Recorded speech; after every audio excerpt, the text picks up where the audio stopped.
কিভাবে অনলাইনে সিগনেচার তৈরি করবেন। Hello guys, what's up. I am Ovi from Ovi express. আশা করি সবাই ভালো আছেন, সুস্থ আছেন। আমাদের আজকের ভিডিওর টপিকসটি হলো কিভাবে অনলাইন থেকে সিগনেচার তৈরি করবেন। আমাদের অনেক সময় সিগনেচারের দরকার হয়, যেমন সিভিতে অ্যাটাচ করার জন্য, আবার বিভিন্ন সময় অ্যাপ্লিকেশন করতে গেলেও সিগনেচারের দরকার হয়। তাই কথা না বাড়িয়ে আমরা ভিডিওতে চলে যাই।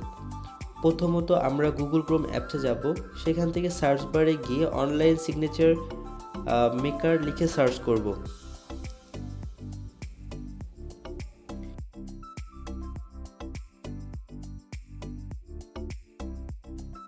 সেখানে অনেকগুলো ওয়েবসাইটের লিঙ্ক থাকবে, তার মধ্যে থেকে সাইন ওয়েল যে ওয়েবসাইটটি সেখানে ক্লিক করব।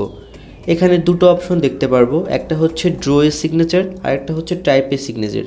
তো ড্র এ সিগনেচার দিলে হচ্ছে আপনার মাউস দিয়ে ড্র করতে হবে, আর টাইপ দিলে হচ্ছে টাইপ করে লিখতে হবে।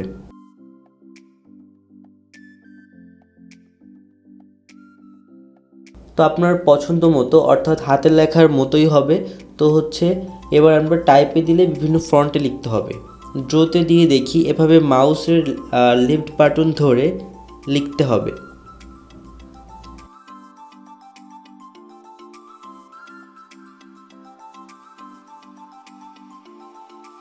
এবার টাইপ সিগনেচারে গিয়ে নাম লিখে আপডেটে ক্লিক করলে নিচের দিকে গেলে অনেকগুলো ফন্ট দেখতে পারবো।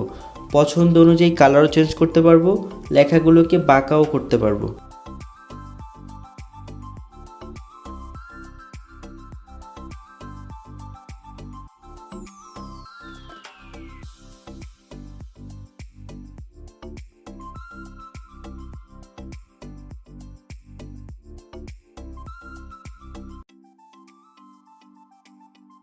এবার সেভ করি। লেখাটি যদি ট্রান্সপারেন্ট, অর্থাৎ সাইনের নিচে কিছু থাকবে না এমন করতে চাই, তাহলে ট্রান্সপারেন্ট ব্যাকগ্রাউন্ডে ক্লিক করতে হবে, তারপর ডাউনলোড করে নিব। এভাবে আমরা খুব সহজেই অনলাইনে সিগনেচার তৈরি করতে পারবো। আশা করি ভিডিওটি ভালো লাগবে। ভালো থাকবেন, সুস্থ থাকবেন, দেখা হবে নতুন কোনো ভিডিওতে।